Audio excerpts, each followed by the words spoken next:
Hello and good afternoon everyone, and welcome to World Ape Safari from Jima Game Reserve in South Africa. My name is Patrick, and I'll be presenting this afternoon. Mr. Besson behind the camera, and Tara in final control. Very beautiful afternoon, and it's partly cloudy, now it's in warm temperature, and we'll see what we can find for you this afternoon. So please join us and send us lots of questions. So let's go out and have a look around. We'll discuss the plan of action as we drive.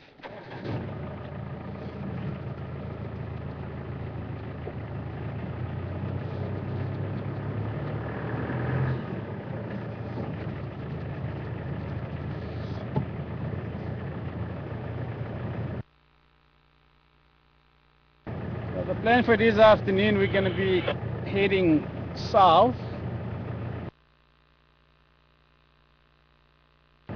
towards Twin Dam, Three House Dam, Gowrie Main Road, Katlan area, and see what we can find that part of the world. And a little bit later this afternoon, we're going to start concentrating in the northeastern part of the game reserve, and hopefully just head up to the west and scratch around in the area and see if we can be lucky with Kurula and the new cubs. There's a nice head of impala over here.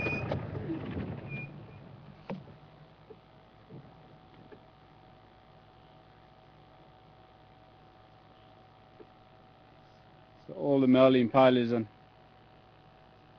are back to the breeding head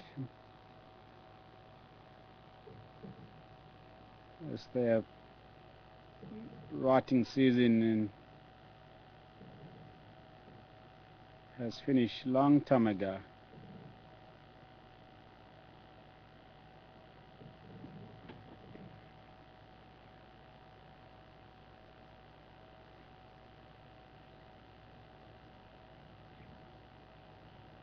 Now hopefully between April, May, and then they will start competing for dominance, the male impalas, and they will obviously separate themselves from the breeding head to go and ascertain the dominance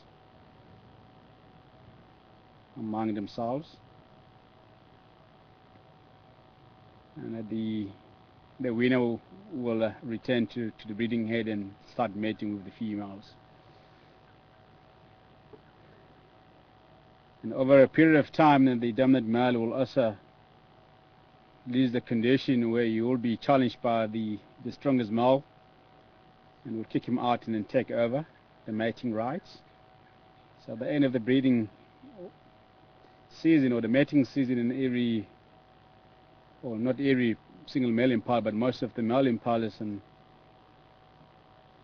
get the opportunity to mate with the females as well.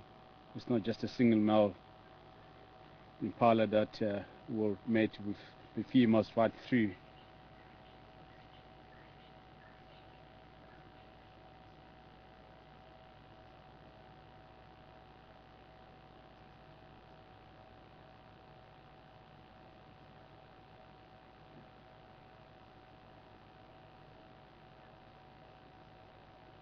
And this time of the year, and you'll often find a large breeding herd of impalas hanging around in open areas like quarantine.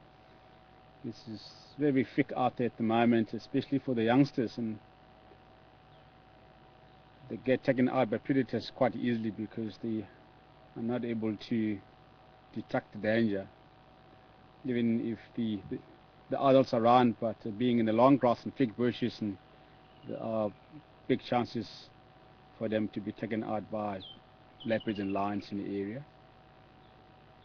So during the day you'll often find them on the open areas, and sometimes during the day you'll find them in the thicker bushes feeding, and before the sunset, and they'll come out into the open area to maintain the safety.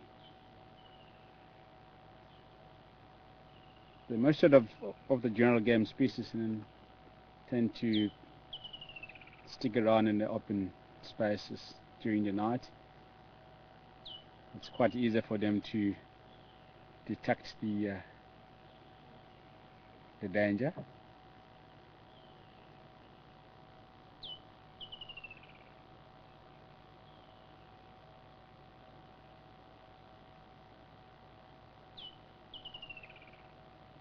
In the most of the baby impalas that were born last year in November, December have been killed and eaten by leopards, cheetahs, wild dogs, as well as lions.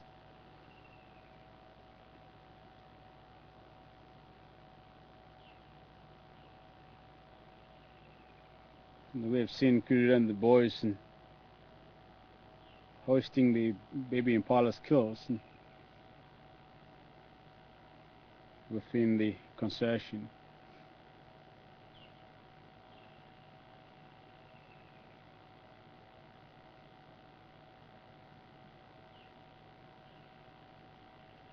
So, as the nickname implies, the McDonald's of the bush, so they are probably the easiest targets to most of the predators.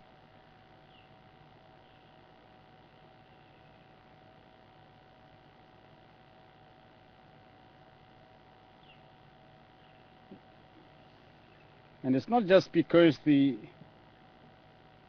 senses are not very well developed, it's because there are lots of impalas all over the show. So you see them in every 100 meters, or in every corner there will be one or two, or the big herd of impalas.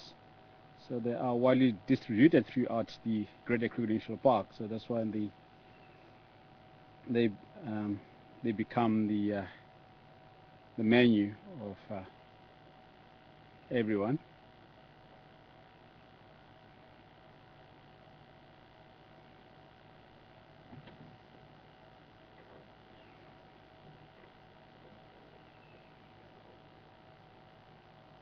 And a few years ago, the impala's population was estimated around 250,000 to 300,000 impalas.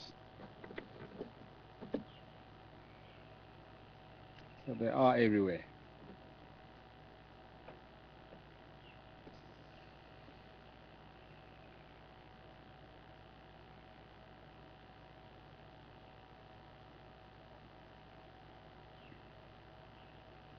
So look at the three black bands or stripes on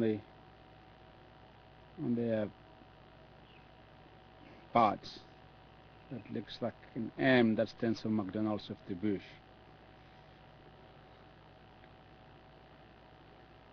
Very interesting joke.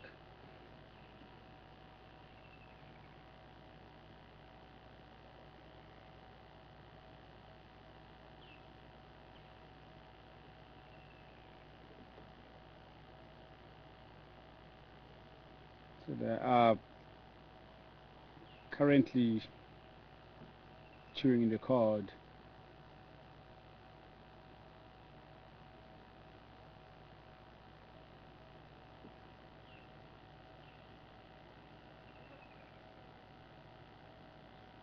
They are in excellent condition at the moment. I see how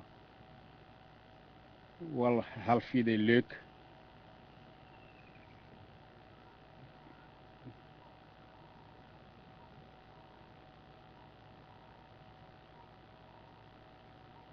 You can't see the bones and the ribs sticking out this time of the year. So the food that they eat at the moment has a very high nutritional value, very healthy food.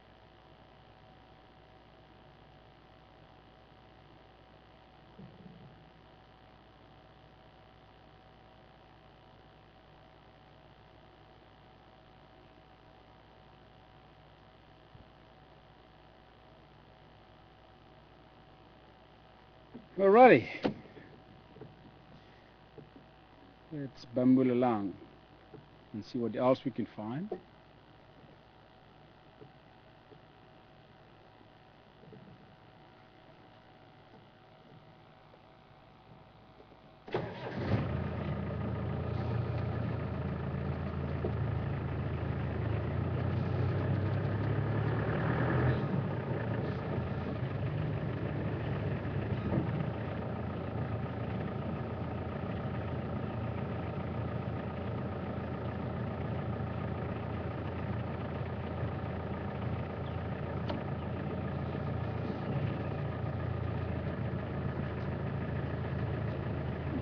Very beautiful antelopes.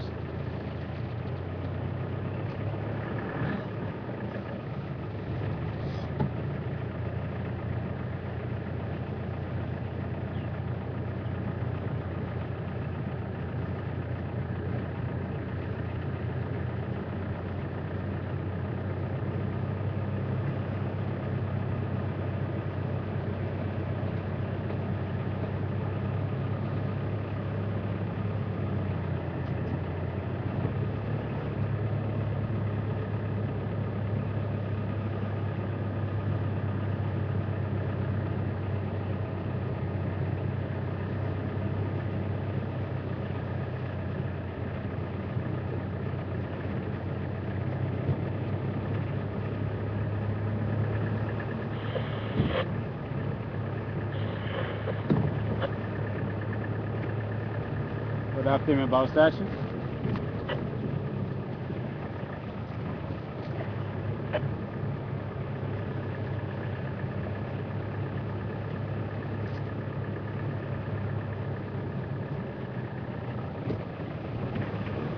Is there any other demonstration mobile this afternoon?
Just to recap on yesterday morning and afternoon drives, there was a big elephant bull in quarantine yesterday afternoon, and apparently and headed off to the west across quarantine.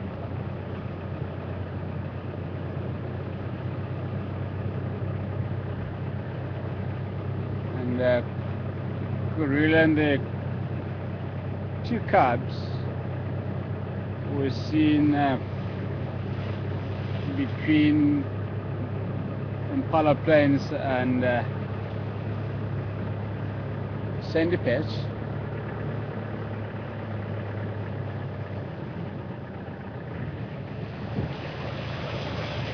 That was a remarkable sighting.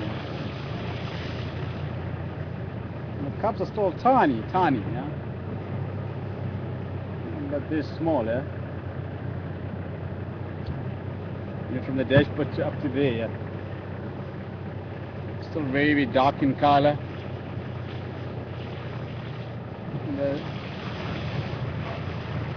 so unstable on their feet. I watched him running off the road in the long grass and he tripped and fell in the long grass, and then they come back onto the road and they stop and look back at the vehicle. The mother stopped for them and they caught up with the mom. So it was an incredible sighting, I must say. Very cute cubs. And try to follow them all the way to the block between Impala Plains and Triple M. She couldn't follow them any further because of the ground is very wet and slippery and very thick there, and the grass is about as high as this vehicle, yeah. it was not easy to see and follow them through that thick bushes.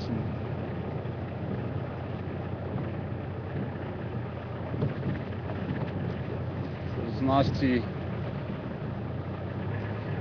see them and they're happening, and they will stick around for too long. Just like a mission dinner.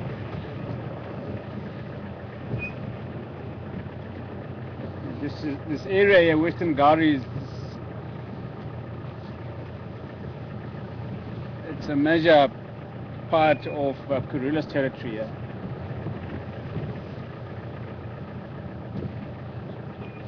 And even down, and she occasionally overlaps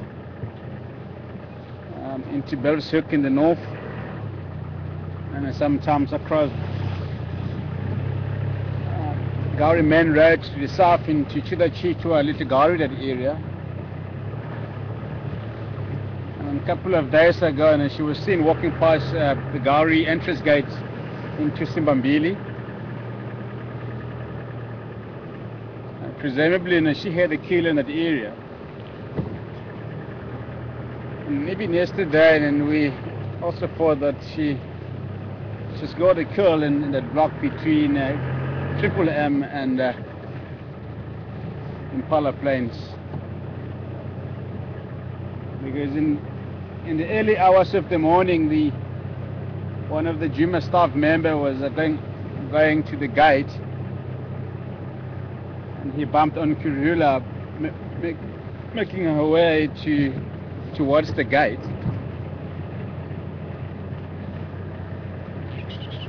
And within an hours later, and she was seen walking back to the south together with the cubs. So she could have made a kill in that particular area, and she obviously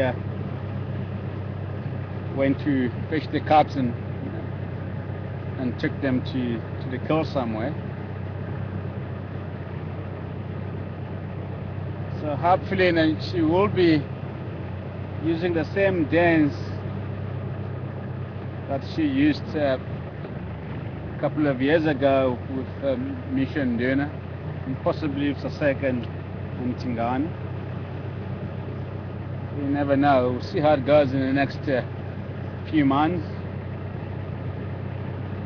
I don't know, last year and with Misha and Duna, she has been utilizing quite a few different areas here within Western Gari, and one of the area that she used for in several occasions was that small block by Chelapan,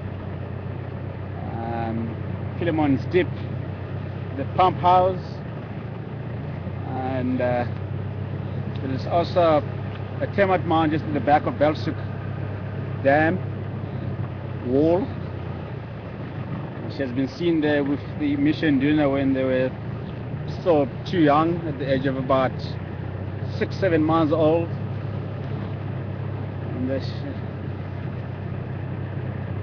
And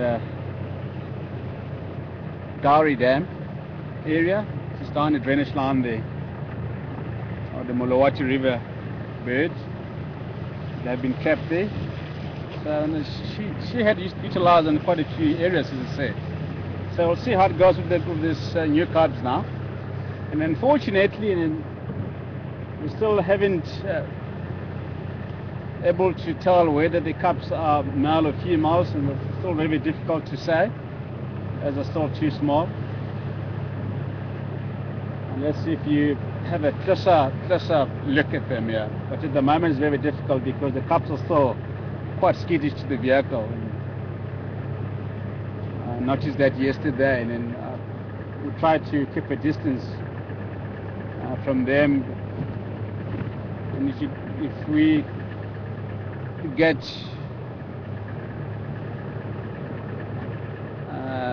in a distance of about 30-40 meters, then fairly comfortable with the vehicle. But if you get closer than 20 to 50 meters or so, then get slightly uncomfortable. So it's still a very associative sighting at the moment, so we're just going to give it some time and try and keep a distance for them as much as possible until they are comfortable with the vehicle.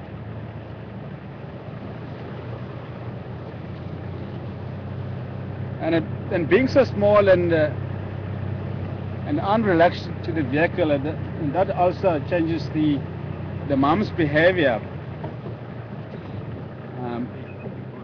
to a certain degree. Oh yeah, beautiful kudu bull. Well spotted, sis. Further back.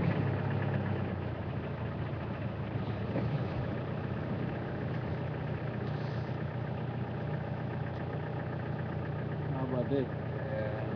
Yeah. Better?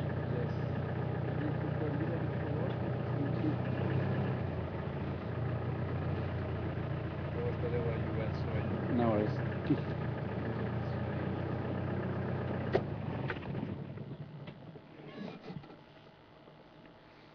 It's magnificent kudu bull lying down.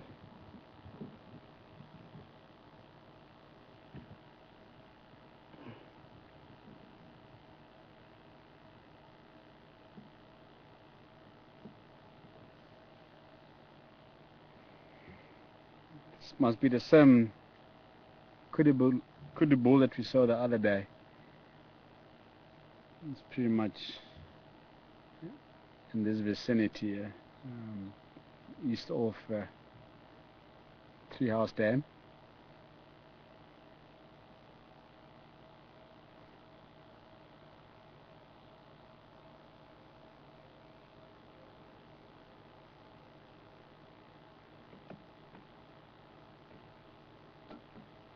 Just resting for the day.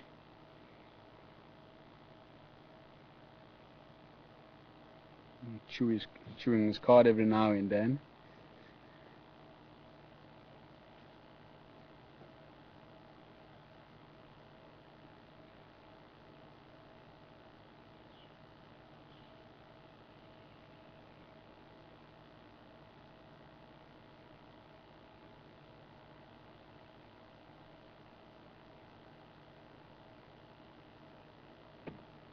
This is the mature kudu bull, yeah. Just looking at the length of his horns and then the twist on his horns.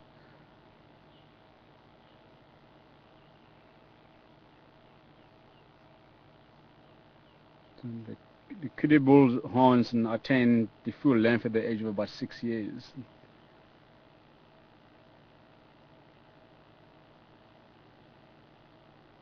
And then they start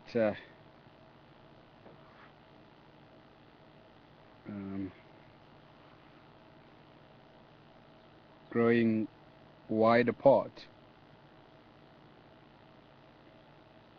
As we look at the width of his horns, so that quite far apart, so he's a fully matured bull.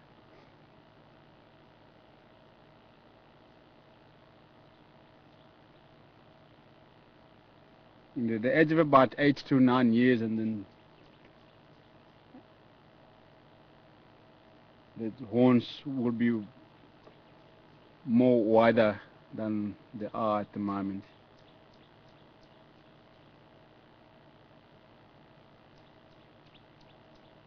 And he will obviously look more impressive than he looks now.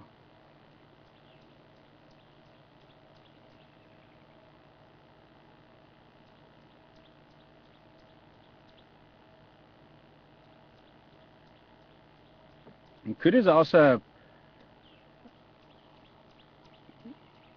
common antelope species, but we just don't often see them, as they prefer the dense vegetation areas and down the drainage line and riverbeds.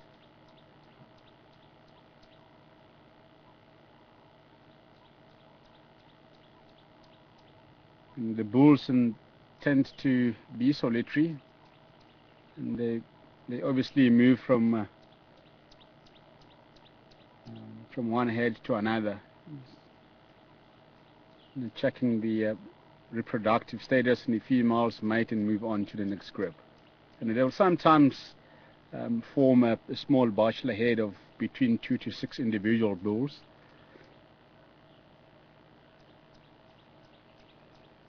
And the females are obviously gregarious animals as a rule. You'll find them in the smaller groups of between 6 to 15 in a family unit.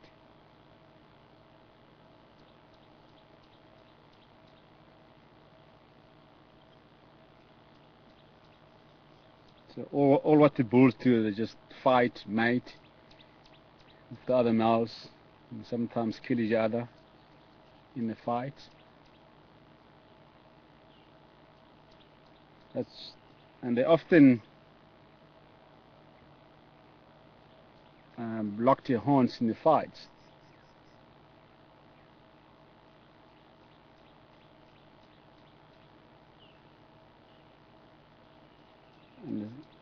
And sometimes they don't unlock their horns. And if they fail to do so, they obviously get eaten by predators, so hyenas, leopards, and lions, or possibly die of starvation if lions or any predator can't get a hold of them. There is a very beautiful statue of the kudu bulls in the Kruger, where the kudu bulls are fighting, and the horns got locked to each other, and then they couldn't unlock the horns. And one of the kudu lying down, that obviously lost the battle, and his neck is broken. And the guy that won the fight, and just standing with his horn locked to the loser, and they both died of starvation. And the name of the statue is called the Conquered Victory.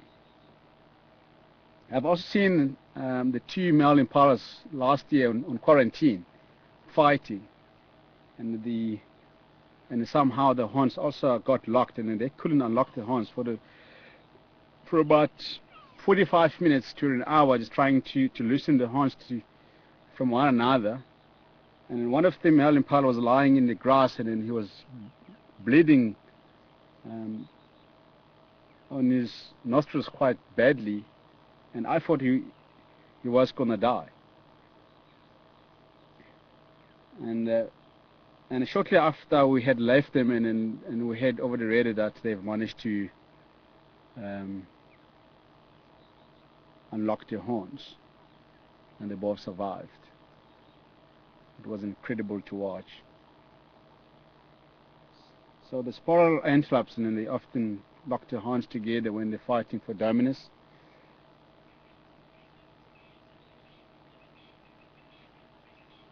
And during the fighting, they are extremely vulnerable to the predators, because they don't concentrate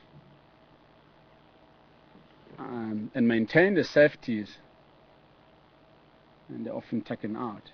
I've witnessed the 2 male impalas fighting for dominance, and in the breeding season, and the male leopard was stalking them in the long grass, and then eventually one male impala was taken out by that leopard, and the other one managed to escape.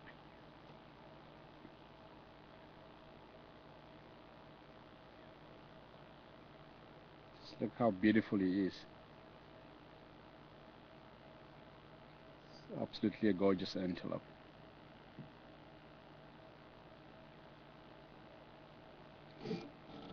Alrighty, shall we leave him to it and move on? We're just creeping up to Treehouse Dam.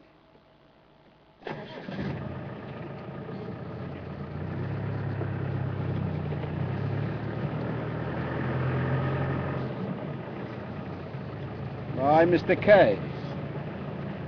K-U-D-U, kudu.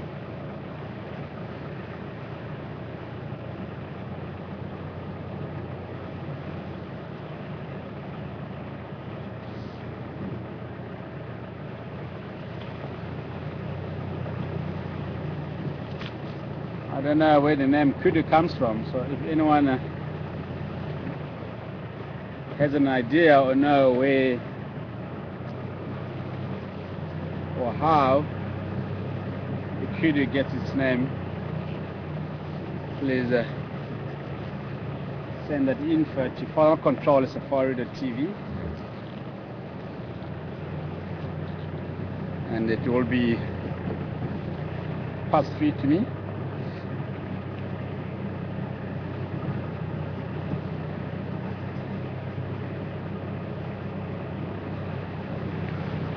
It sounds like an Afrikaans name, man, almost. Kudu, K-U-D-U.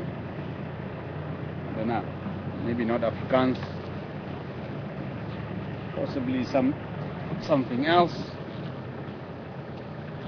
It will be interesting to know. Here we go. Tree house there.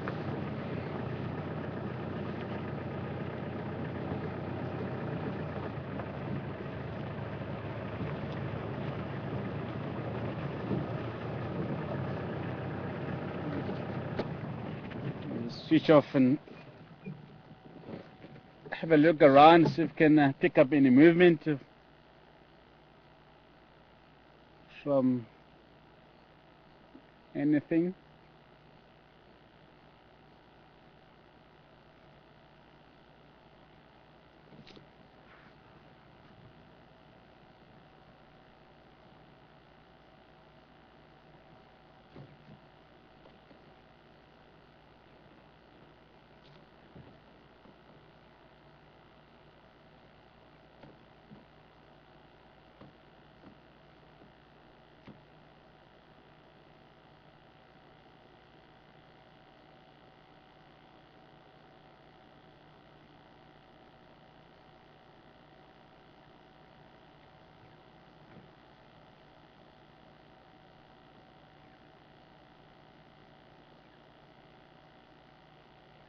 Frogs calling on the far side of the dam.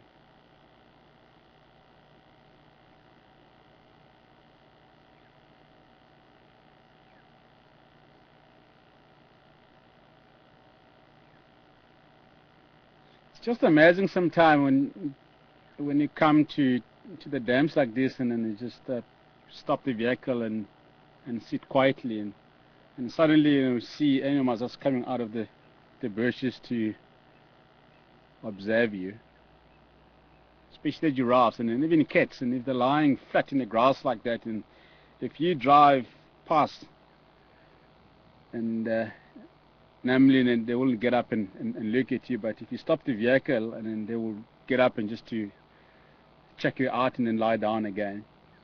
So it is very, very important just to stop and sit quietly and just to have a look around for any movement of anything around the vicinity of the dams.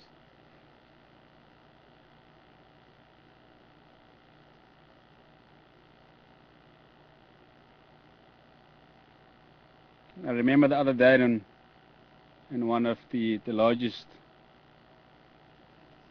that I worked at in the north, and we stopped for a coffee break, and we hadn't seen lions for days. And as we were just chit-chatting and having a coffee, and I just decided just to walk around the dam. And as I walked around the dam, and then I saw a fresh male lion tracks, and I just decided just to forage for a bit, and there was a big male lion just lying down, probably about 150 meters where we stopped for a coffee. It was amazing, and I ran back to the vehicle. I told the guest to hop into the vehicle and we drive around. And I just made it a surprise, and then there was a big male lion just lying down behind the guarri bushes. Alrighty, we don't see anything moving around yet, so I think we shall move on.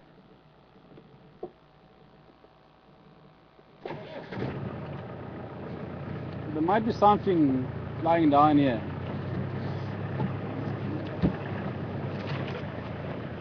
Could be a leopard or a rhino, a buffalo, elephant feeding further upstream.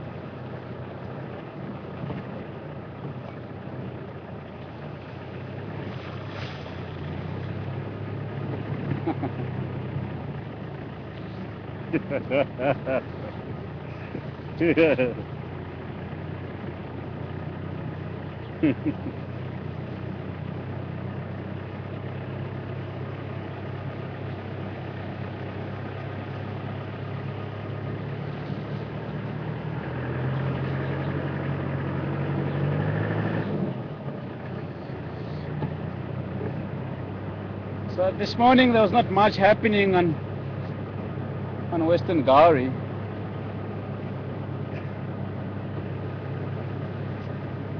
No tracks reported.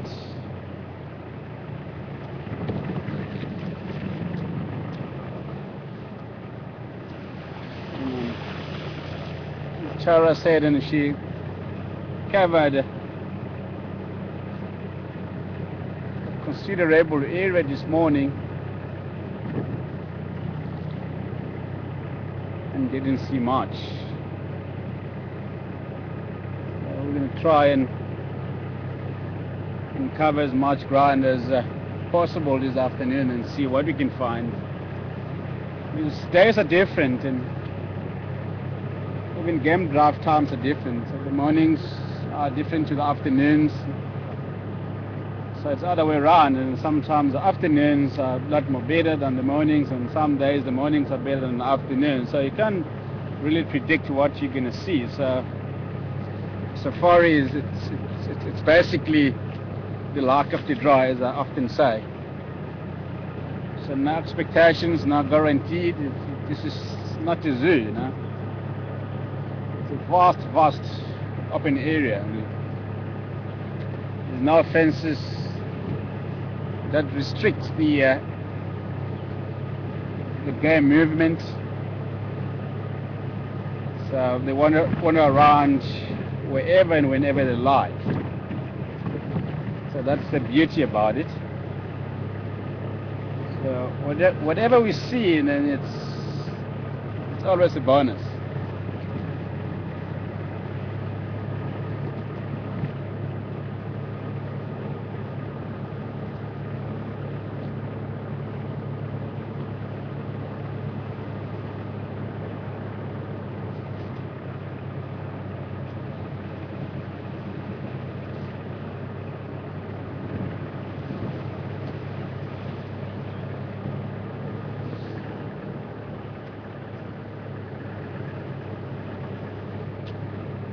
Hi Lisa, good afternoon to you.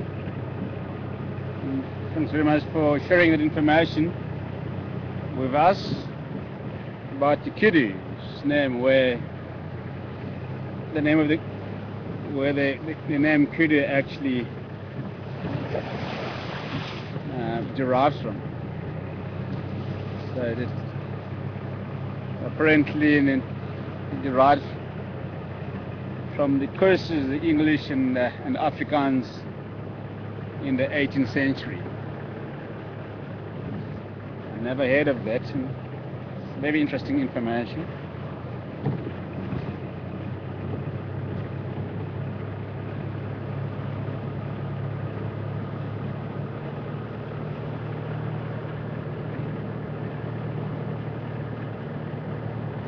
Where was I? I was talking about the migration of the animals in this area.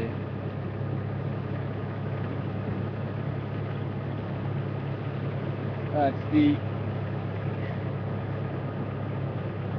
they do migrate extensively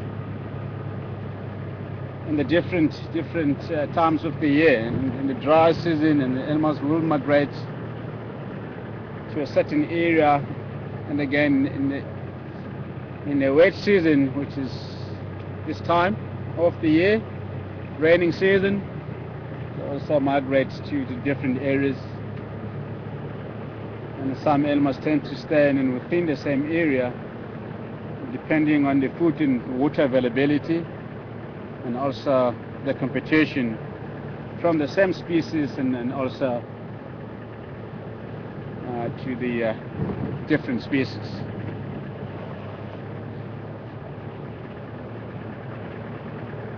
So if you look at the area of the Kruger National Park alone, there's about 2.5 million hectares. That's Kruger National Park alone, and it is a large area. So, and the animals do migrate from the south of the Kruger to the north, and from the east to the west of the Kruger. And the same as what happens here in the Sabi-Sand, we get the animals coming from the south going up to the north, and animals going from the east to the west, and just vice versa.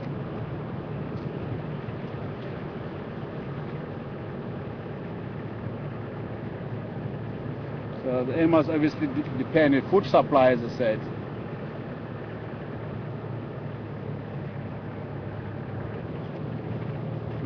But with the cats' migration, which is obviously territorial, and they just get kicked out, and they're pressurized by another animals, by the strongest males. They'll push them out, and then they'll go to the other areas and then establish their own territory. And the new animals will born, and they and become more stronger than the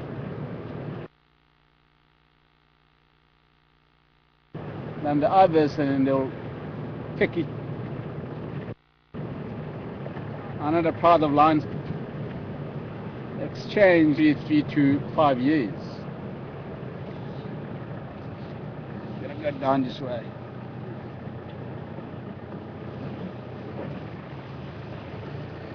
So the strongest collision of male lion will dominate the certain area for a period of time.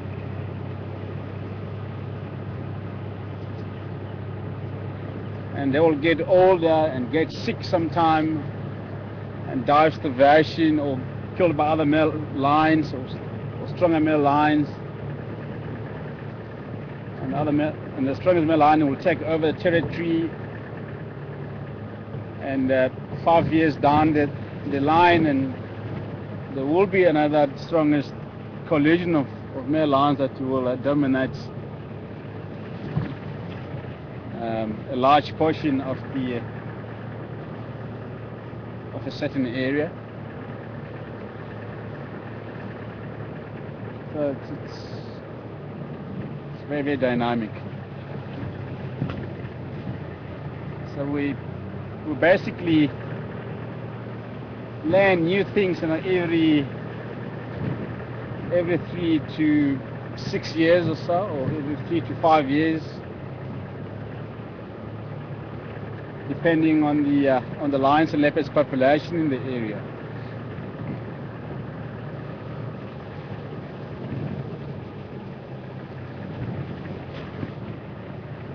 So there's always a power exchange, as I said.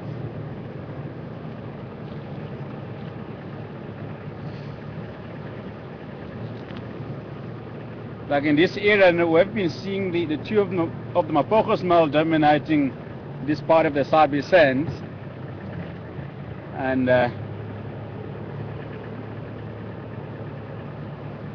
suddenly the Machinga lions came in, killed one of the males, and kicked the other male lion out, took over the area. and then are now down south in the Malamala area with the stick sprite, and they've been seen mating with stick sprites last year around October thereabout. So we are obviously expecting the new lionesses cubs now from the sticks. And fairly recently the Gijima males were also mating with one of the Kahuma's lioness.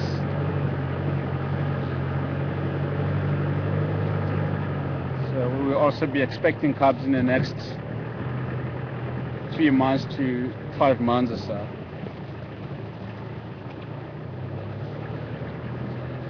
If the female had conceived.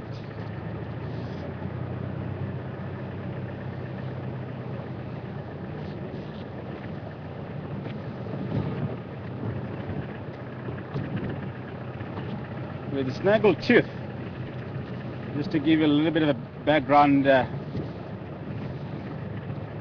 information about the Kahumas, and there was a lioness called a snaggle tooth.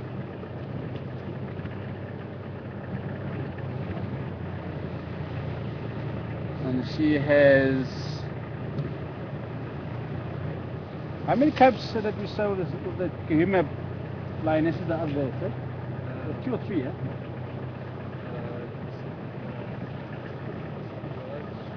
3, yeah. Yeah. 3 cubs that snaggle tooth has. And they've obviously been fathered by the Kajimas.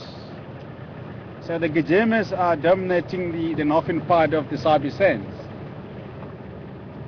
Belgisk, and they occasionally overlap into Manulati Reserve, stay there for a while and then come back into Belgisk again. And they travel as far as Juma, as you saw the mating on the boundary recently.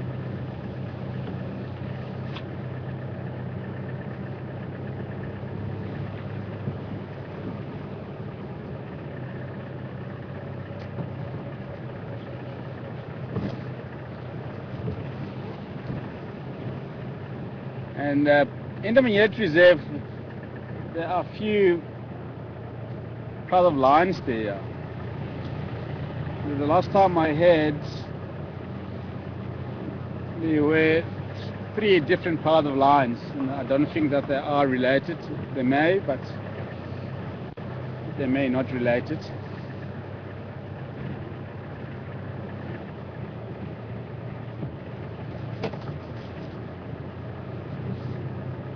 So the lion's population in the Sabi Sand is fairly good. So there's the leopards, especially the southern sands, and it's got a very good leopards population here. It's down along the Sabi and the Sand River. And that area many years ago, the Sabi River was further down south.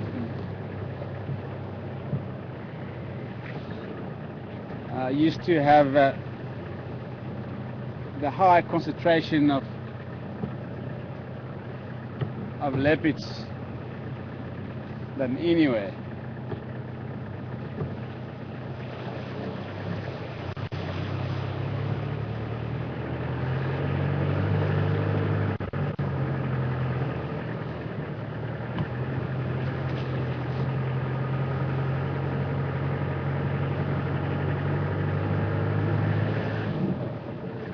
And the fences were still up by then when the Sabi River had a very high leopards density than anywhere. And as soon as the fences were taken down, and they've obviously spread into many different areas, exploring the new areas, finding new partners.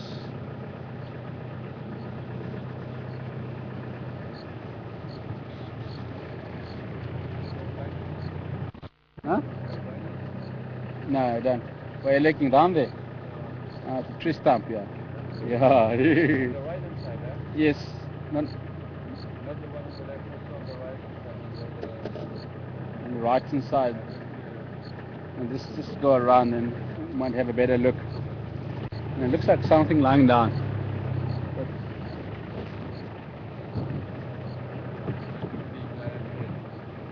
yeah.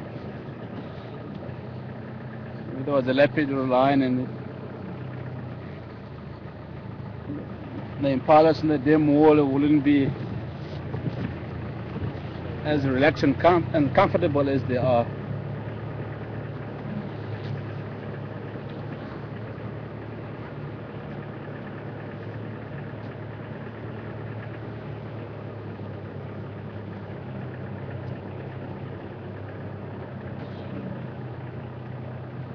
So this is Twin Dams, by the way.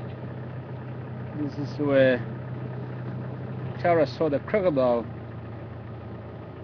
floating on the surface yesterday afternoon.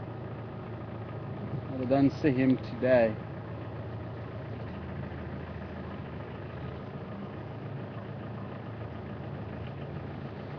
He might be hiding under the water and hoping one of these impalas and will go down and drink. And we'll try and catch him by element of surprise.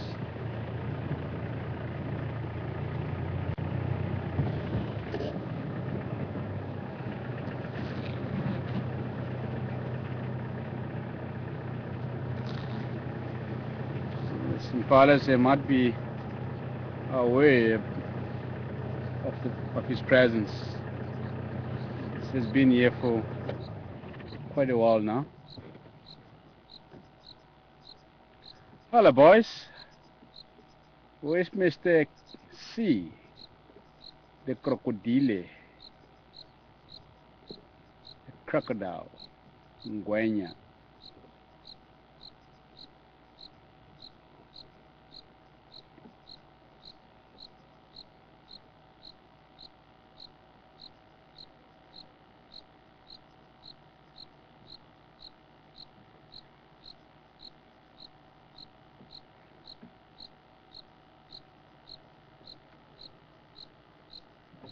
Socks on sitting on their backs.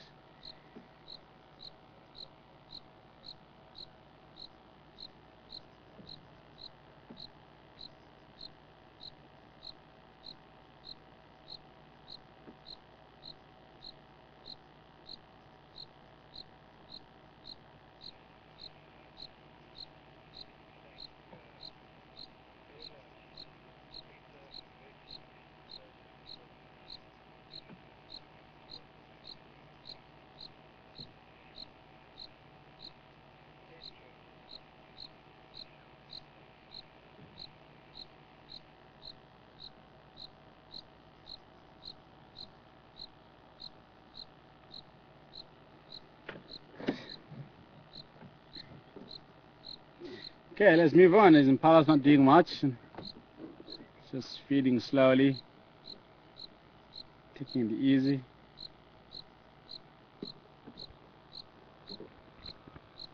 It's hot over here, yeah? Sun is shining right into your faces. And I'm starting to overheat now. How about you, Seb? You're also overheating. Are you boiling? Yeah.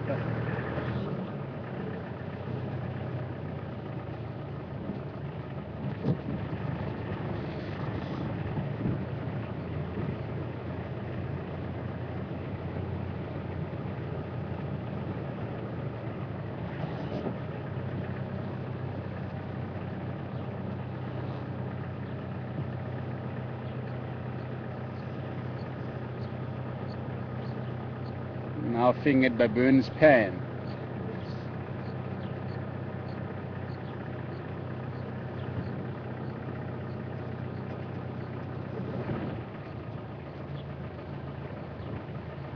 Now the other morning we followed the Gowrie gang, the baboons. Our recent trip of baboons,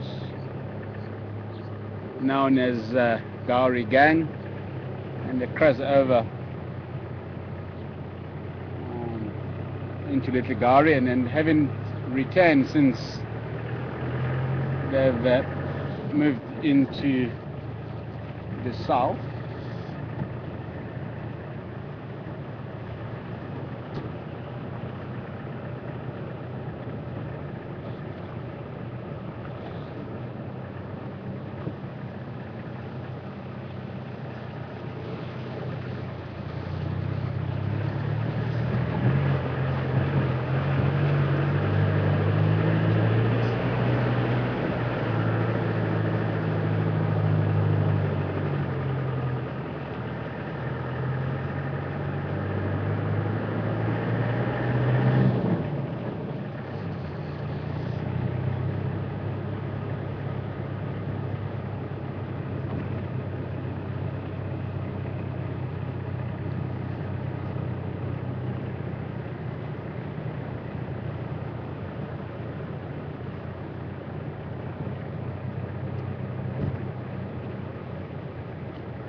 And apparently there were 2 elephant bulls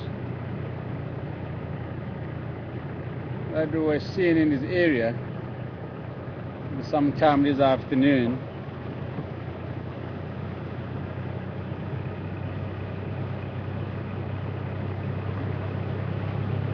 They were seen about an hour ago. So hopefully we should still be in the area feeding.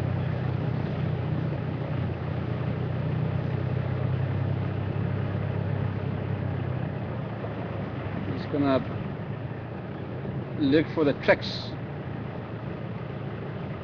thoroughly, just to make sure they haven't crossed over either left or right.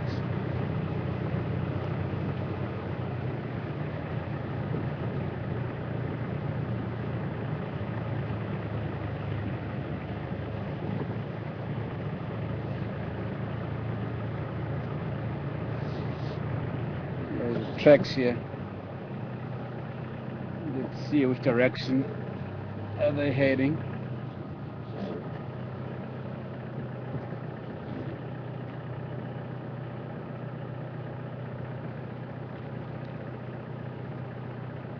Moving up.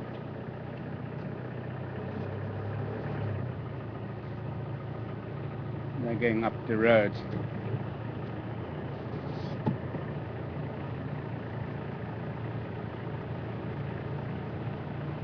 Hopefully I'm not following these elephant tracks in the opposite way.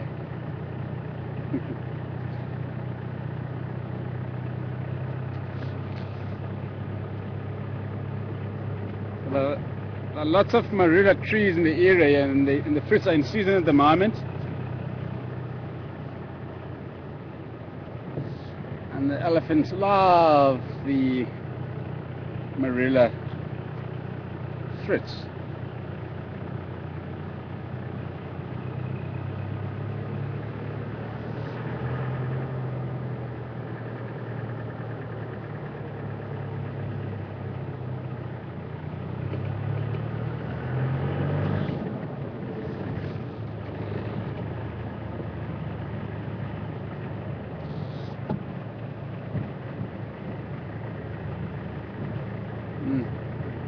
They walked along the road here.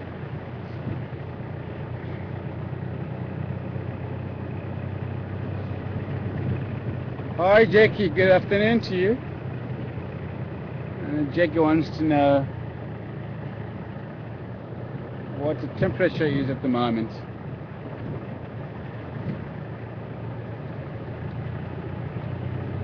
Oh, what will you say, Seb?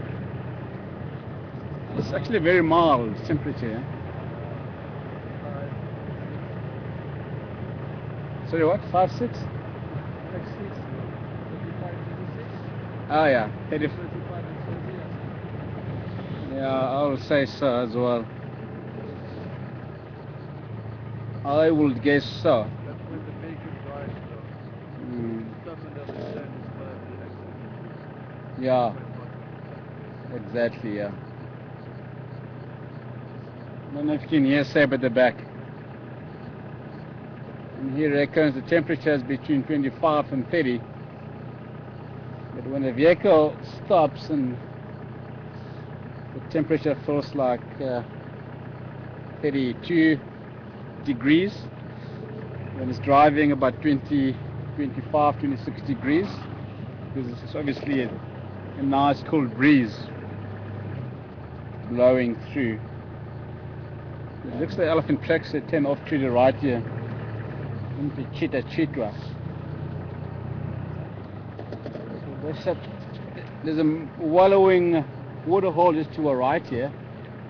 They might have a bath there, and then they move deep into the bushes into the south. And unfortunately this is a no-go area for us. Before I guarantee that, I just want to make sure. The truck just appeared about 30 meters behind us. They're over there, so yeah, they moved in here. How's it? Good, thanks man. Afternoon.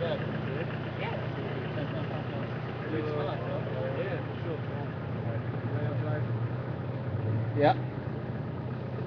They've definitely crossed over into Chidwa's property. Naga area.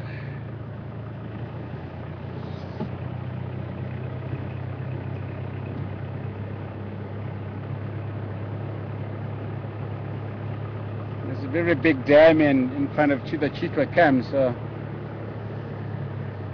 possibly they made their way to the dam that you drink there, because there's nice fresh water.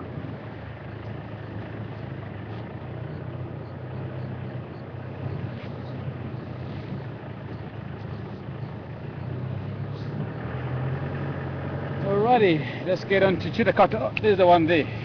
Possibly the same one, who knows? On the fire break. Maybe they crossed south and crossed back north again. Up like that.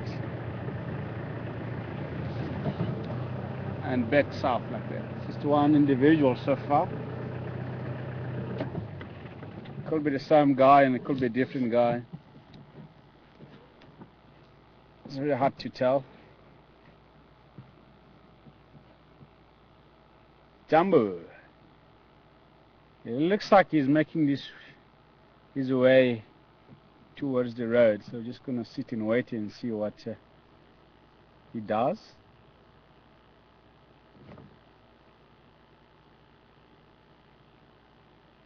The gentle giant. My favorite creatures, the elephants. I love them. So gentle, intelligent, and majestic creatures.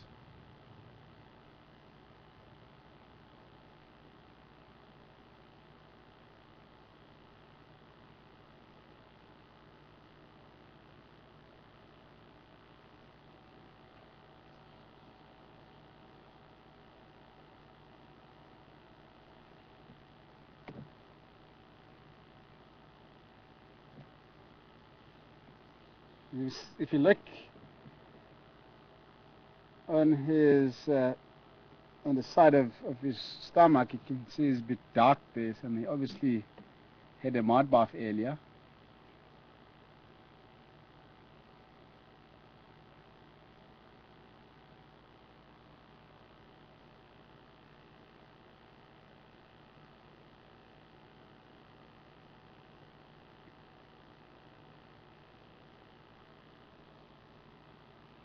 When the sun is too hot, and the elephants tend to feed under the large trees that will obviously provide decent shade for them.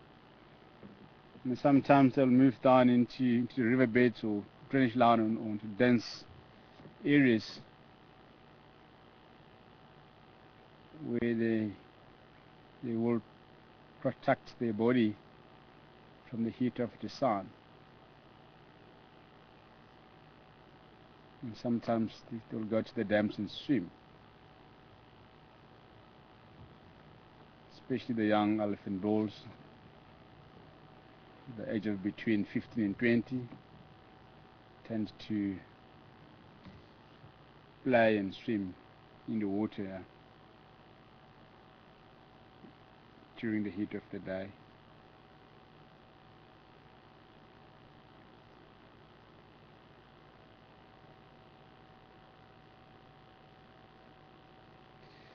Just like we do, yeah. When it's too hot. We also go to the beaches and swimming pools and just chill out there. Or just sit under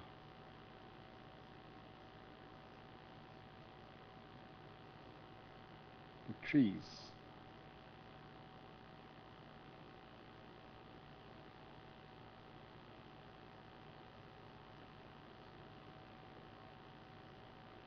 And when it's too cold, and they tend to stay indoors.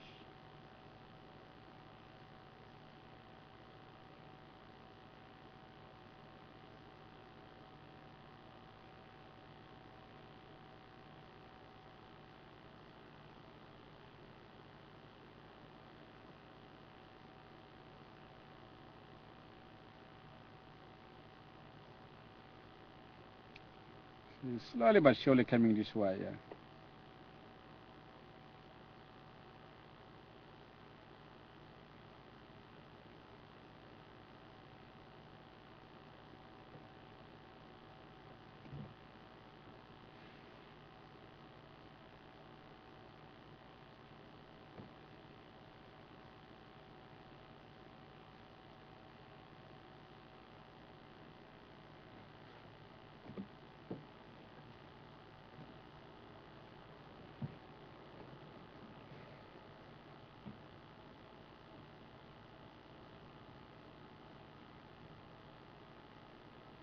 Every time I see a single elephant bull and that size, and it reminds me of Mugodi, our character.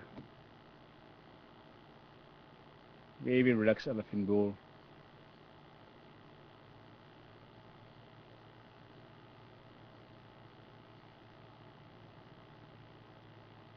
And he seems to understand the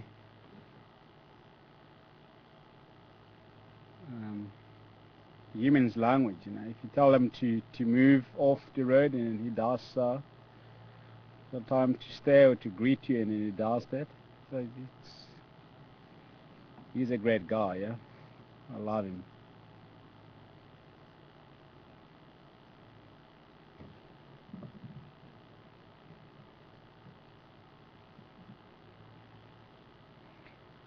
And the other lodges has got a very bad reputation of destroying the gardens and pushing down big trees, but I've never heard of Mugodi charging the vehicles or reacting relatively aggressive towards the vehicle since I've known him.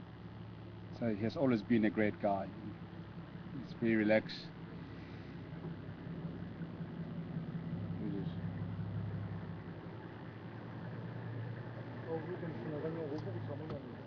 Ashtir. Dubutul. Hi there.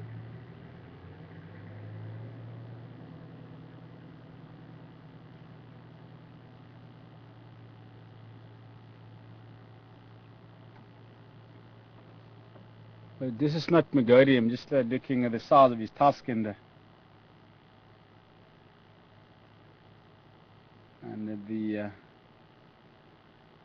on his ears, and he doesn't have a hole in his ear.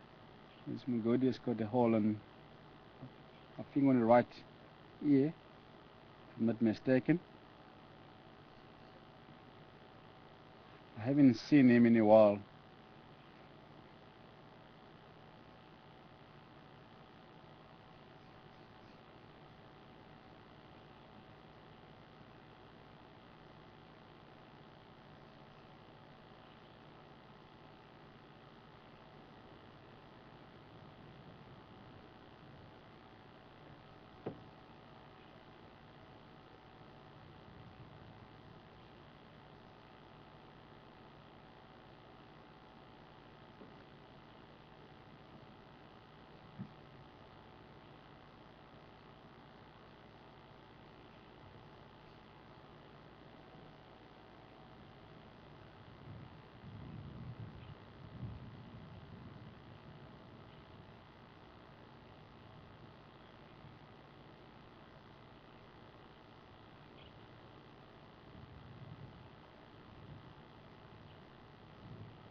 He's flapping his ears quite slowly and steady.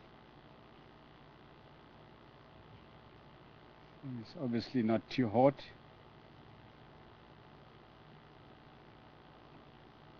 There's a nice breeze blowing from the north to the south. And that's obviously helping him to cool off slightly. When it's too hot, and then you see his ears flapping constantly.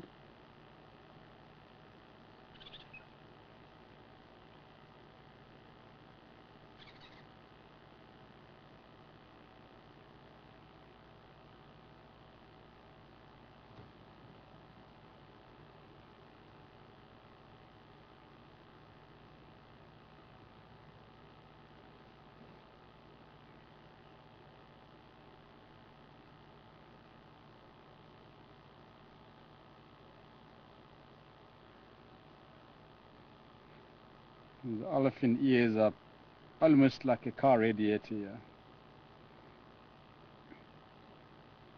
You cool the body off.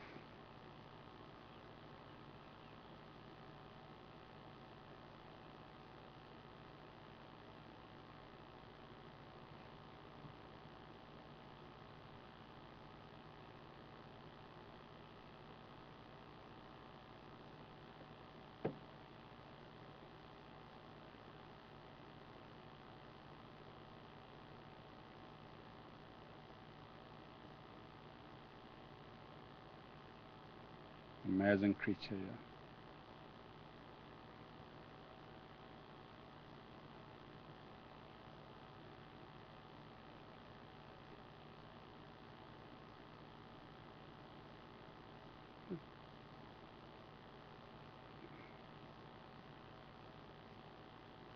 Just looking at his size, and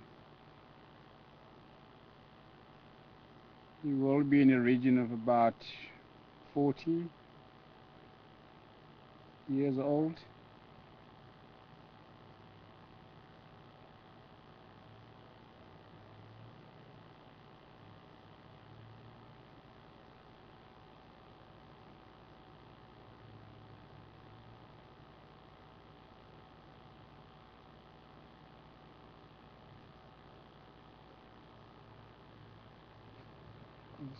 It's going the other side. I'm just going to quickly move off here.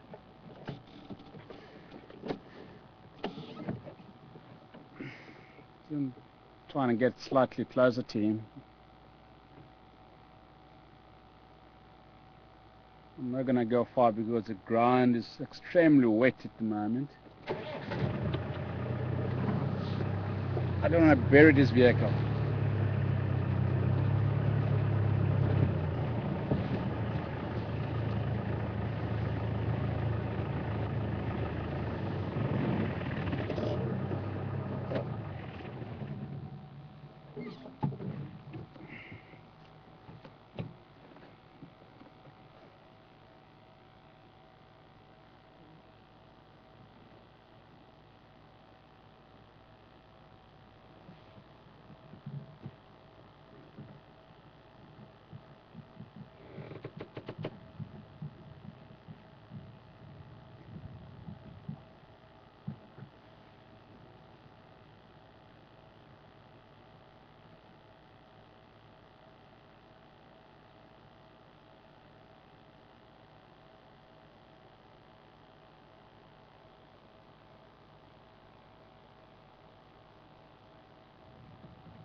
So it's eating both grass and leaves off the tree at the same time, yeah?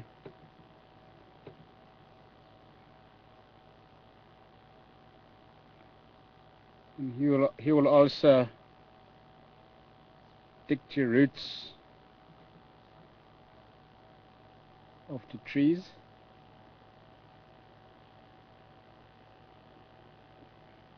Get shrubs.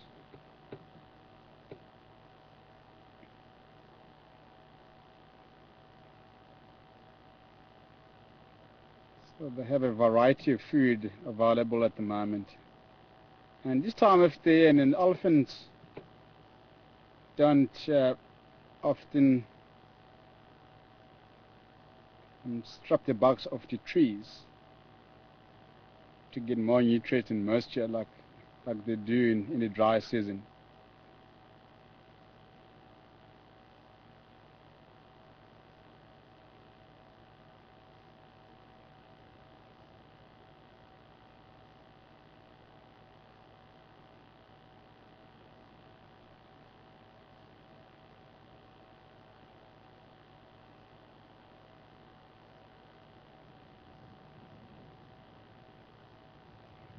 So in the dry season they have to supplement their diet. There's lack of food available around, lack of water as well, clean water particularly.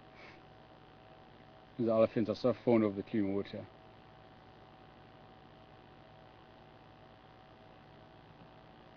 That's why they tend to drink in the river system where the water is nice and clean, and the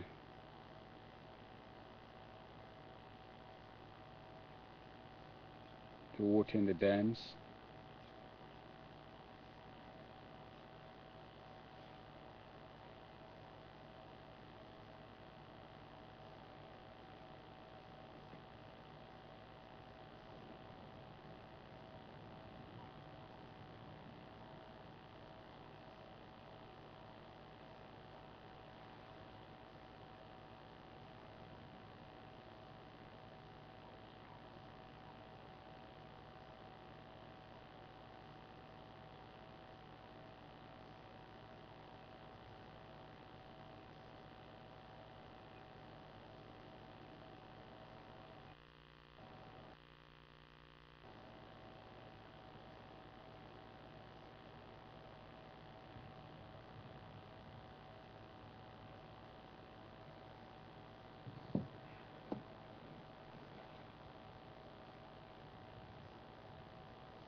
Sam was asking.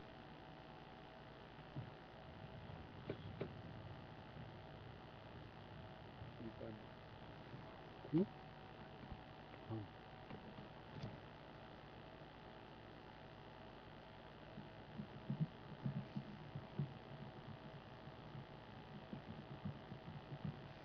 Hi Yvonne, good afternoon to you.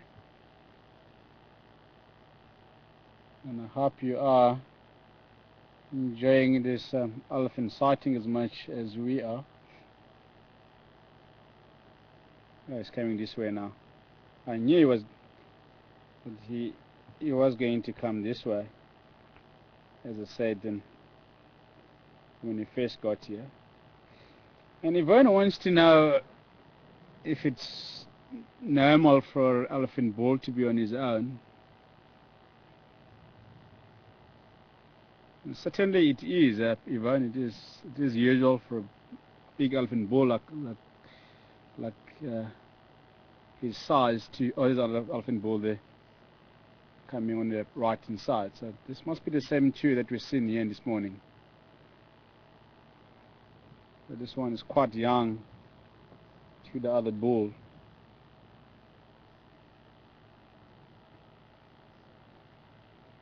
Yeah, it is normal, Ivan, and especially for a bigger elephant bull like this guy, to be on his own, wandering around, moving between different breeding heads of elephants,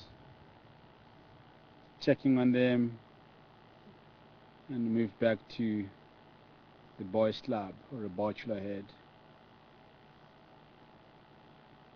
But they usually form the bachelor heads or a boy slab, where you find a group of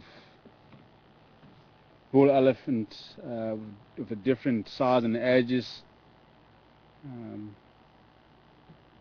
staying together. I look at them greeting each other there. Wow, it's quite remarkable.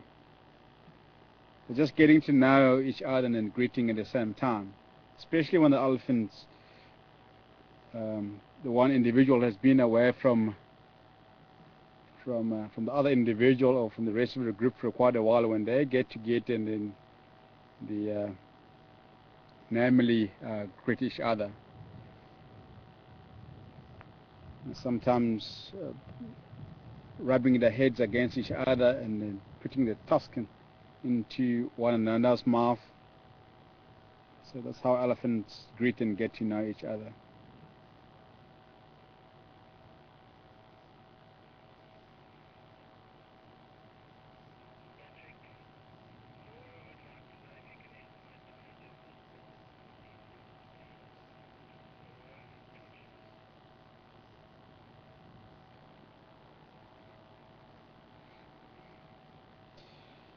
Laura,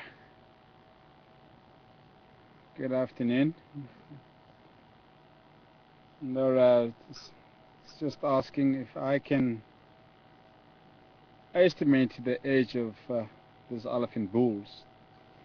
Laura, the bull that we're looking at now on the left hand side, he's about 40, yeah?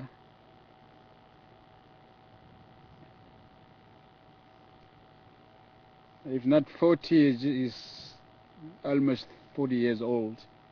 Maybe 38, 39 years old thereabout. But yeah, he's a fairly large elephant bull.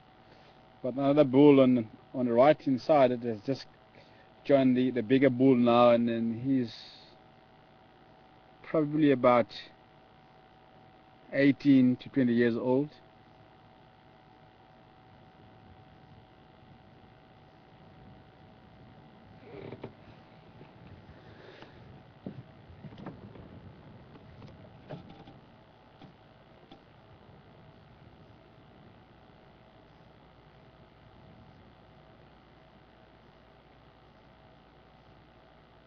You see how gently he walks,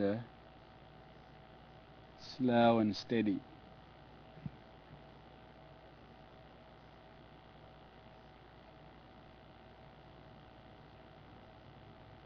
And with that pace, and then the elephant will cover a considerable distance within a short space of time.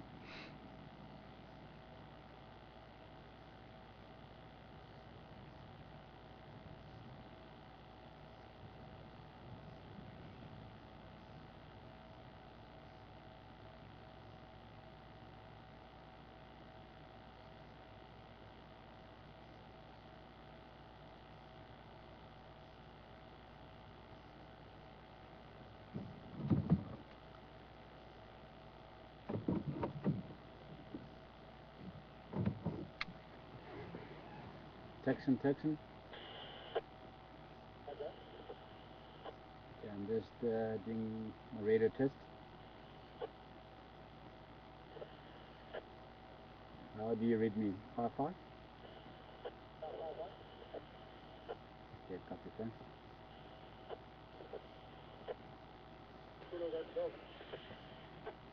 Yeah, affirmative. Same position, no change.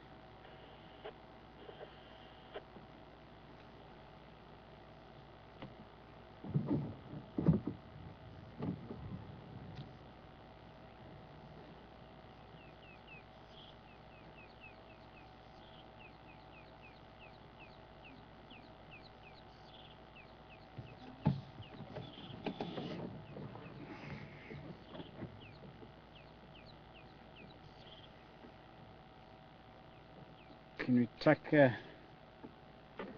another closer look at the elephant?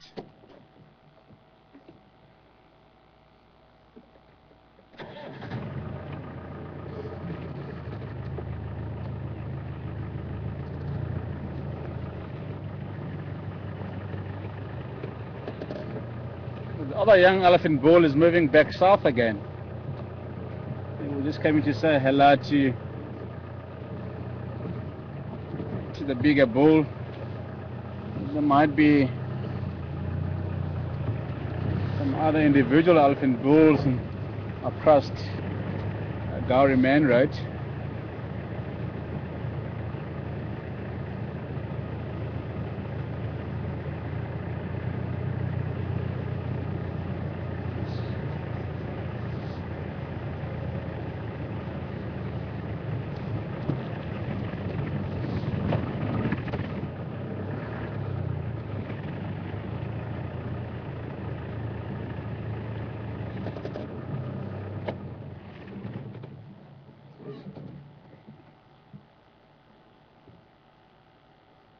Some beautiful golden light shining on the gentle giant.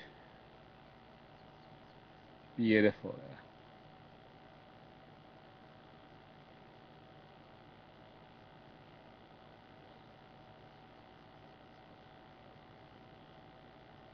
See, I would like to come back as an elephant in my next life. And Sebastian would like to come back as an ant.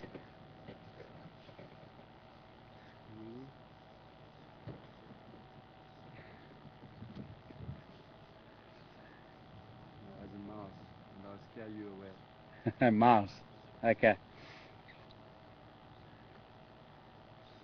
So he doesn't want to come back as an ant, and this time he wants to come back as a mouse. To terrify me.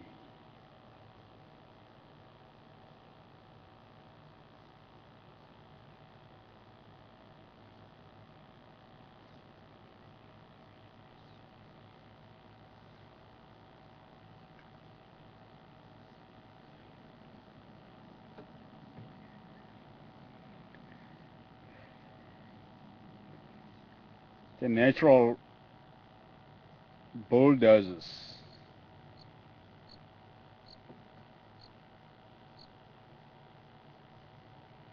The gentle giants and have evolved as bulldozers to destroy their own ecosystem.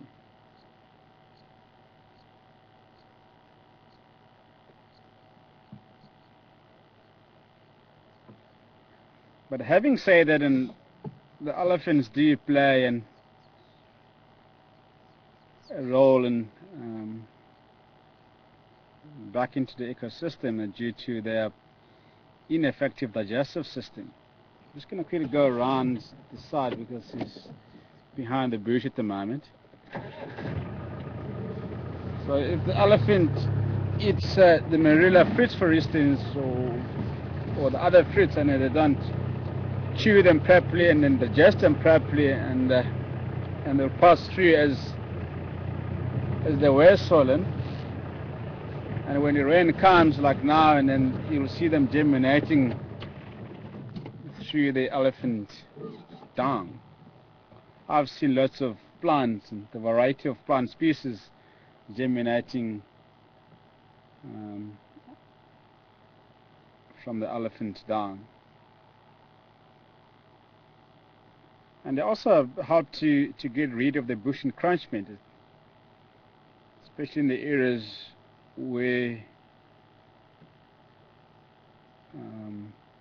they've never done a control fire burning, so the elephants do have to open up quite a bit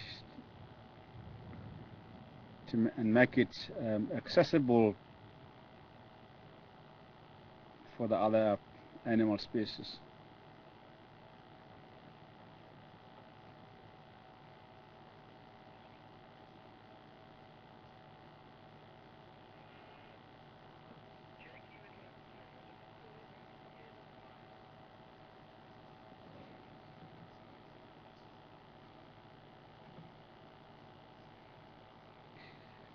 Jackie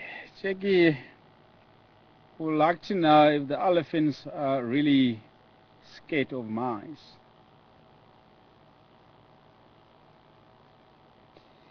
Theoretically, yes, Jackie. I've heard a lot of people saying that, and even I've read articles and saying that elephants are extremely scared of mice, but I don't know, it's something that I've never experienced before, or not yet. I know that the elephants and rhinos, even buffaloes, and there's large creatures like elephants and rhinos, or can easily be spooked by lizards and wrestling through the grass, or even the birds and taking off right in front of us, and I've seen the elephant freaking out.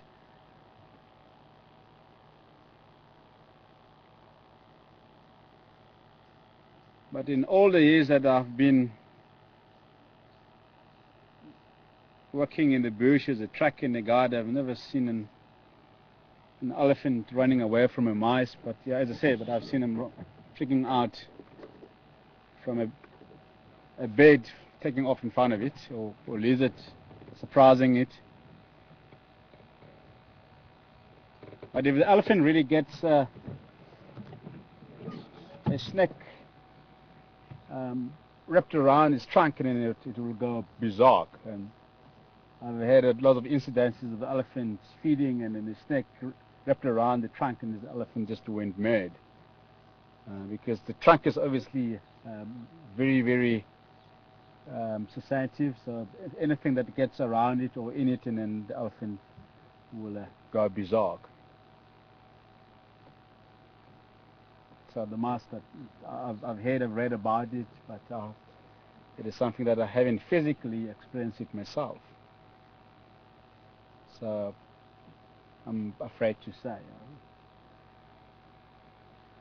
Okay, let's try and go around the other side, and he's standing in some shade now behind the bushes. It's so nice to spend time with this magnificent creature, Jumbo.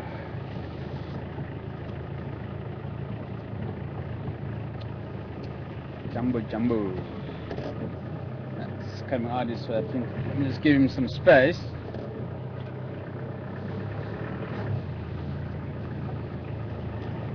Give him some space.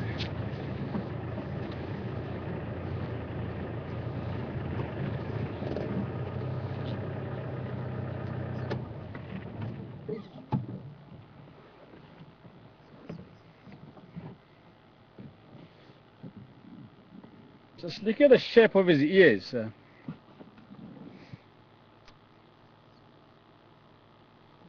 The shape of the African elephant ears. They resemble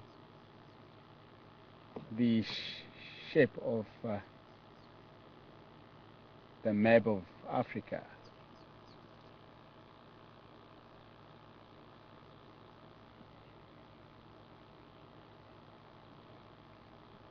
He is an African elephant.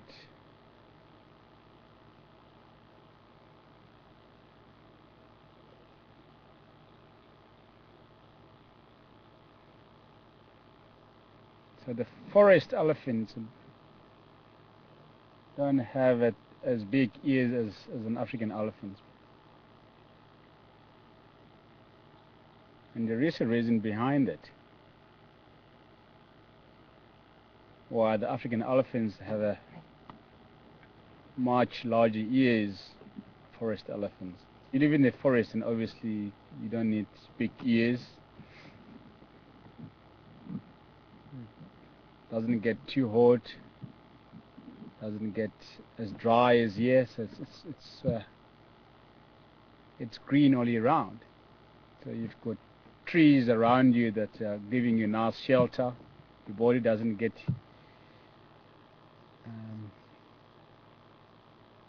heat from the sun. The hardly get heat from the sun. So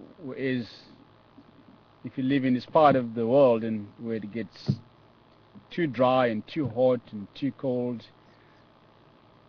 so you have to adapt something to be able to survive in a different climate and different terrain and environment. So the African elephants have got the larger ears because sometimes they travel long distances in the open areas and it's extremely hot, and those ears have to pull them off, as I said earlier.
Hi Kefi, good afternoon to you. And Kefi is asking if the smoke will hit the elephant.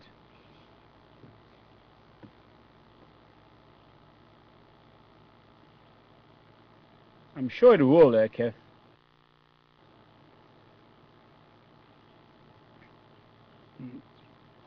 No animals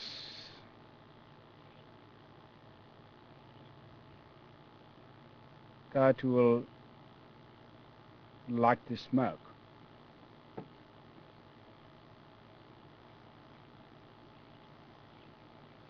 If you're talking about the smoke from the fire or the smoke from a cigarette.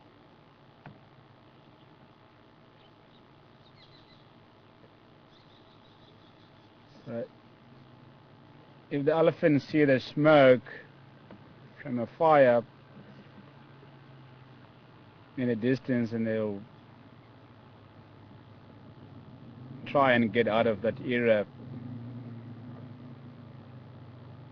as quickly as they can.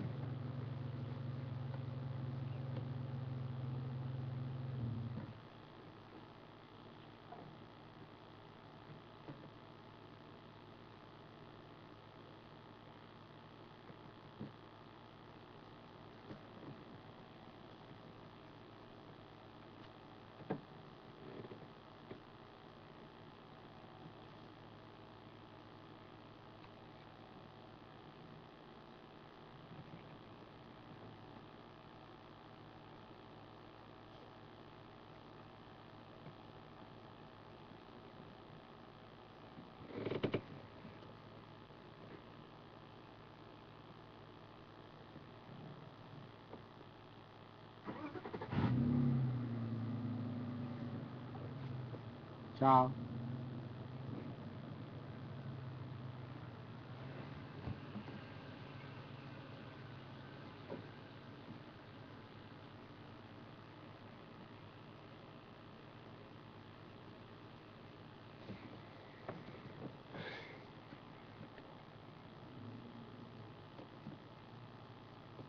but I don't know if the elephant will react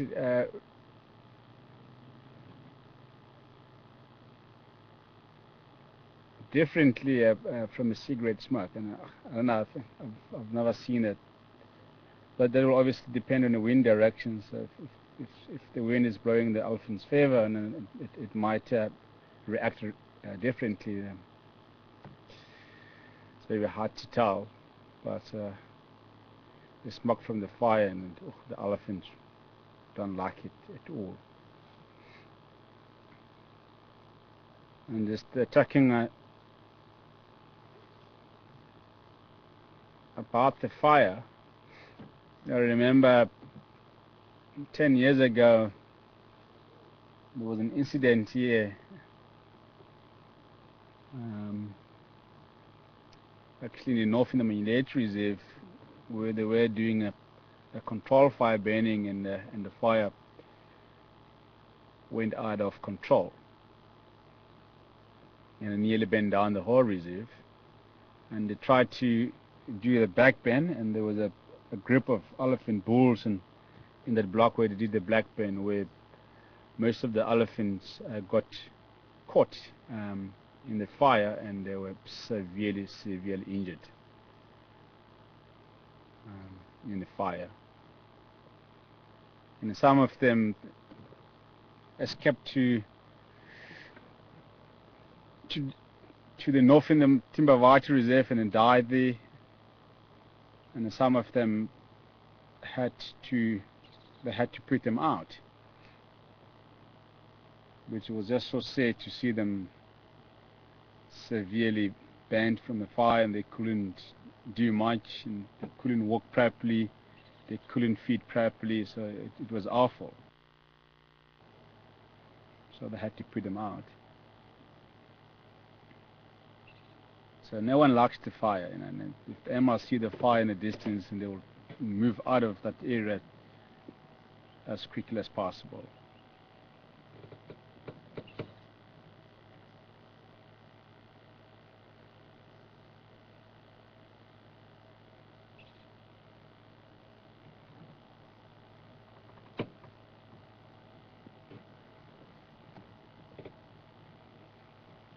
Try and get a little closer again.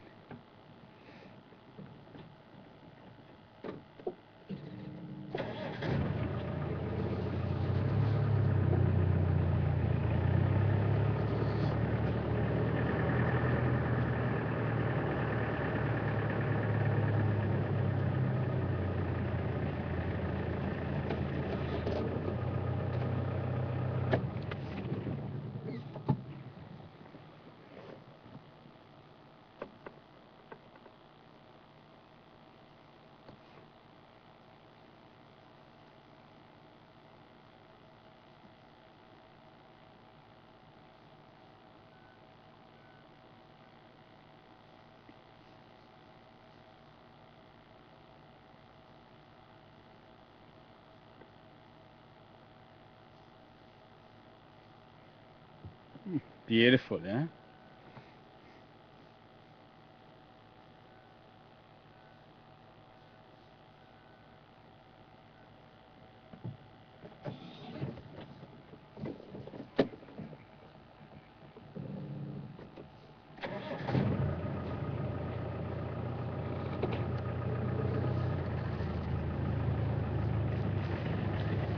Alrighty, just get on our way.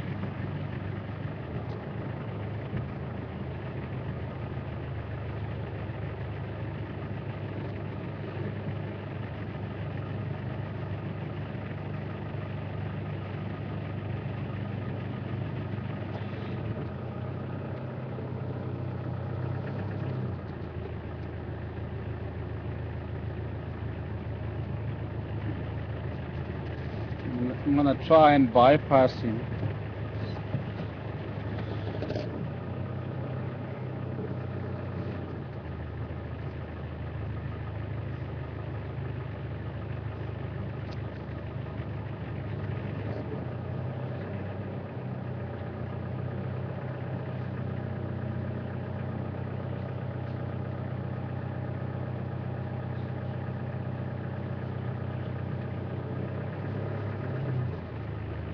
feeding again. It's moving.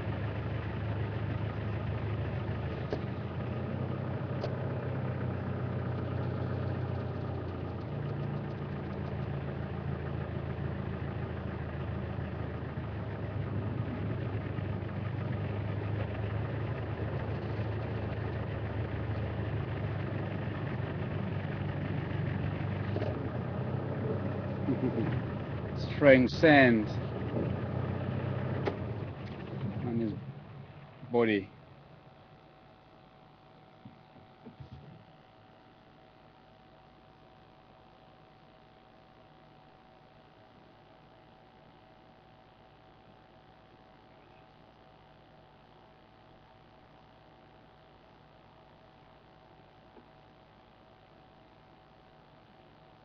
Just look at the circumference of his footprint.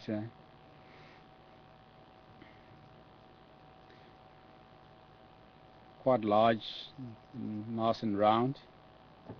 And underneath his feet, it's almost like a sponge, very nice and soft. That's why when the elephant walks and then it hardly makes any sound. They walk slick and silent.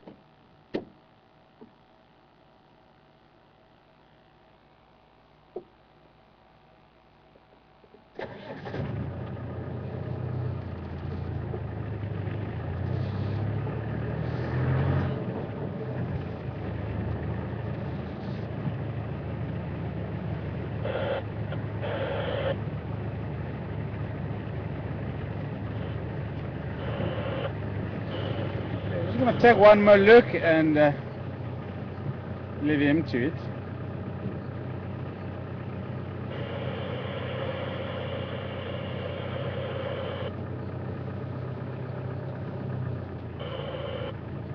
The way that's changing.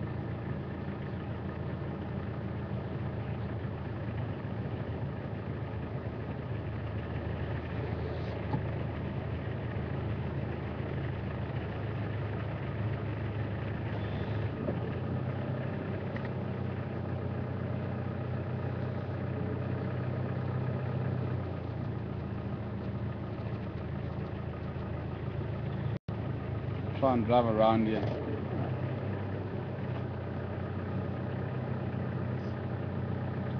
It's not too comfortable with us behind him.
Sorry, Mr. G.E.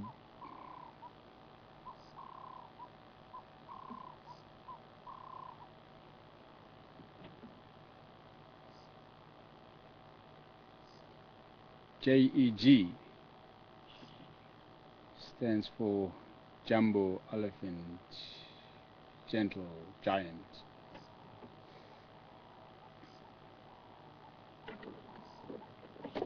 I was eating the marula there. Let's get closer.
Well, it's picking up. It's picking up one at a time, yeah.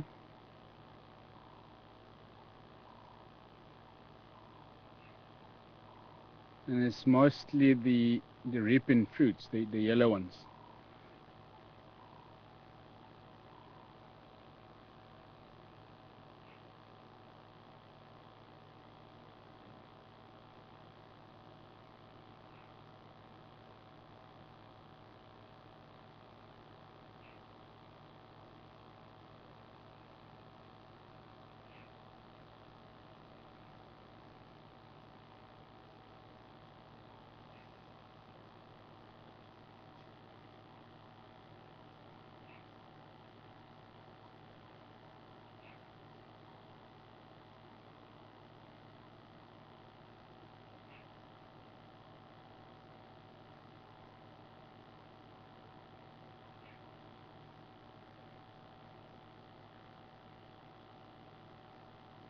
So as soon as he smells the marilla fruits, and then he literally just turned off and headed towards the tree. Yeah? So he didn't see them; he just smelled them. Elephants have got a very good sense of hearing and smelling. Yeah, but our side is obviously fairly poor.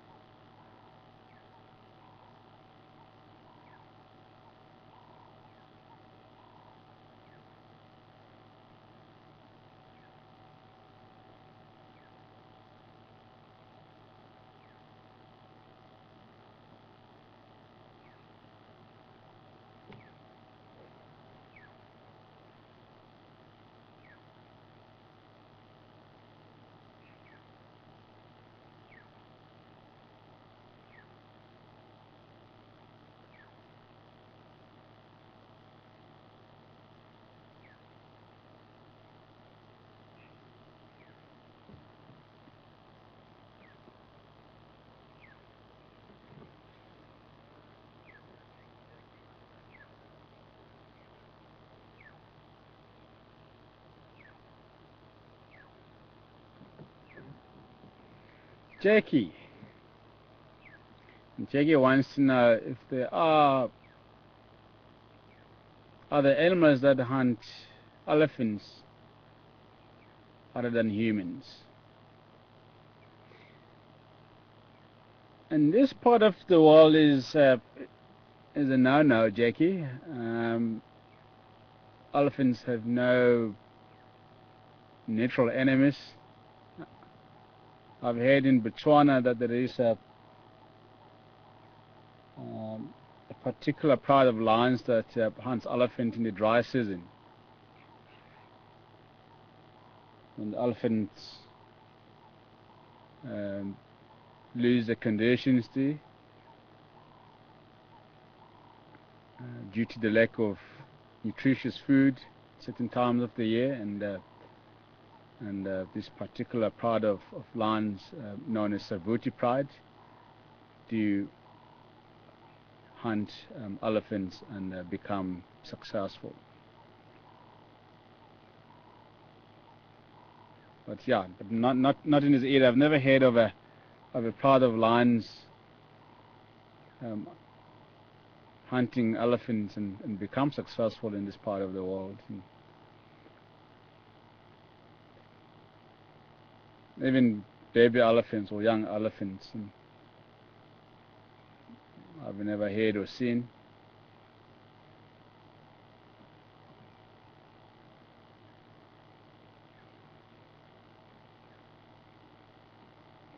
I know of the pride of lions in the Southern Sea that hunts hippos.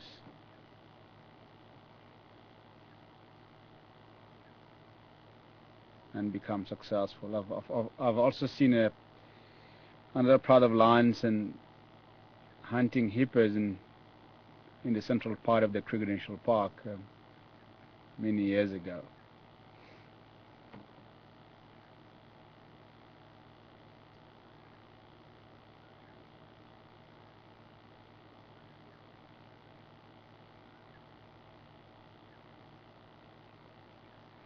And I've also seen the same part of lines in the Krieger striking a young rhino bull lying down in a waterhole, but never succeeded.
It's gonna shake the tree. Watch. Here we go. Wow. Look at that, it's going again. Very, very clever animal.